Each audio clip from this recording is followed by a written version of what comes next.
السلام علیکم۔ آج ہم سورۃ یوسف کی جن آیات کا مطالعہ کریں گے وہ آیت نمبر 31 سے لے کر 35 تک کی آیات ہیں۔ اعوذ باللہ من الشیطان الرجیم، بسم اللہ الرحمن الرحیم۔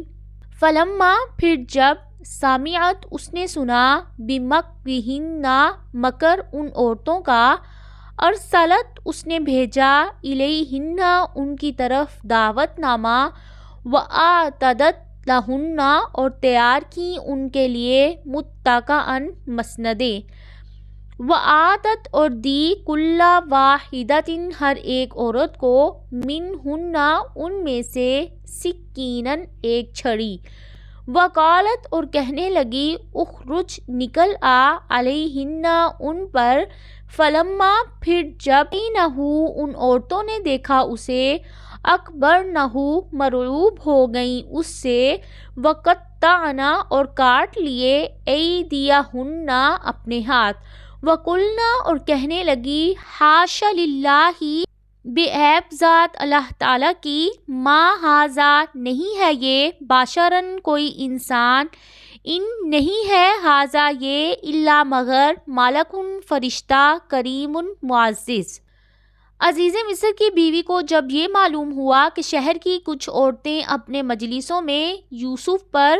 اس کی فریفتگی کا موضوع سخن بنا رہی ہیں، تو اس نے ایک روایت کے مطابق شہر کی 40 معزز عورتوں کو اپنے گھر میں آنے کی دعوت دی۔ ان میں وہ عورتیں بھی شامل تھیں کے بارے میں باتیں کرنے میں پیش تھیں۔ انہیں ایک ایسی مجلس میں بٹھایا جس میں گاؤ تکیے لگے ہوئے تھے،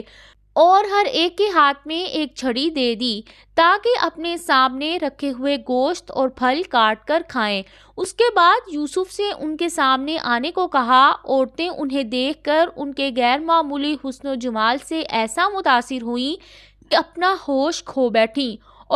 اور پھلوں کی بجائے اپنے ہاتھ زخمی کر لیے۔ حیرت کی انتہا کو پہنچتے ہوئے پکار اٹھیں کہ ہمارے سامنے کوئی انسان نہیں بلکہ آسمان سے کوئی نہایت حسین و جمیل فرشتہ اتر آیا ہے۔ عزیز مصر کی بیوی نے یہ انتظام اس لیے کیا تھا تاکہ شہر کی عورتوں کو معلوم ہو جائے کہ جس نوجوان کو اس نے ورگلانے کی کوشش کی تھی وہ کوئی معمولی انسان نہیں تھا۔ قالت وہ کہنے لگی فذالکن تو یہ ہے الذی وہ شخص جو لمتننی تم ملامت کرتی ہو مجھے، فیہ جس کے بارے میں، ولقد اور البتہ تحقیق، راودتہ میں نے پھسلانا چاہا اسے، عن نفسہ اس کے بارے میں، فاستعصم تو وہ بچ نکلا، ولئن البتہ اگر، لم یفعل نہ اس نے کیا، ما جو آمرہ میں حکم دیتی ہوں اسے،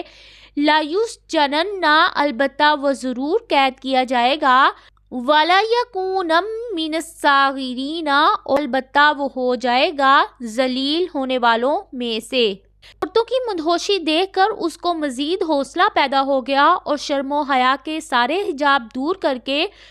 اس نے اپنے برے ارادے کا ایک مرتبہ پھر سے اظہار کر دیا کہ اگر اس نے میری بات نہیں مانی تو وہ ضرور قید کیا جائے گا اور اس میں اس کو بہت ذلیل کروں گی۔ قالا اس نے کہا رب السجن اے میرے رب قید خانہ، احب زیادہ محبوب ہے، الیہ مجھے، مما اس سے جو، یدعوننی وہ بھلاتی ہیں مجھے، الیہ جس کی طرف، وَإِلَّا اور اگر نہیں، تصرف تو پھیرے گا، انی مجھ سے، کیدہن چال ان کی، اسبو میں مائل ہو جاؤں گا، الیہن ان کی طرف، وَأَکُم اور میں ہو جاؤں گا، من الجاہلین جاہلوں میں سے۔ جب یوسف علیہ السلام نے یہ صورتحال دیکھی تو اللہ تعالیٰ سے پناہ طلب کی اور دعا کی، یا اللہ مجھے جیل خانہ جانا پسند ہے،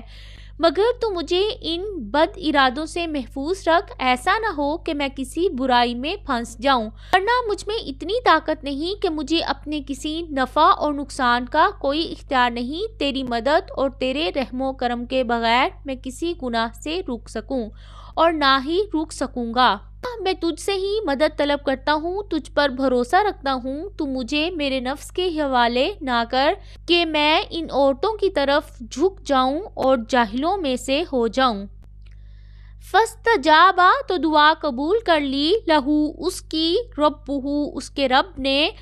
فصرفا تو اس نے پھیر دی، عنہ اس سے، کیدہن چال ان عورتوں کی، انہو بے شک وہ، ہوا وہی، السمیع خوب سننے والا، العلیم خوب جاننے والا ہے۔ تعالیٰ نے یوسف علیہ السلام کی دعا کو قبول کر لیا اور انہیں گناہ میں پڑنے سے بچا لیا۔ اس آیت کریمہ کو پڑھنے سے یہ سمجھ میں آتا ہے کہ اللہ تعالیٰ کی حفاظت اور اس کے لطف و کرم کے بغیر کوئی شخص گناہ سے نہیں بچ سکتا۔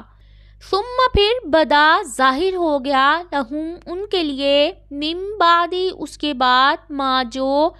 رأوا الآیاتی انہوں نے دیکھا نشانیوں کو، لیسجننہ البتہ وہ ضرور قید کر دیں اسے، حتی حین ایک وقت تک۔ عزیز مصر نے یوسف کی بے گناہی کے تمام شواہد اور دلائل کے باوجود مشیرکاروں اور اپنی بیوی سے مشورہ کرنے کے بعد مصلحت اسی میں سمجھی کہ انہیں ایک مدت کے لیے جیل میں ڈال دیا جائے، اور ایسا ہی ہوا، یوسف کو جیل میں بند کر دیا گیا۔ آج کی آیات جن کا ہم نے مطالعہ کیا۔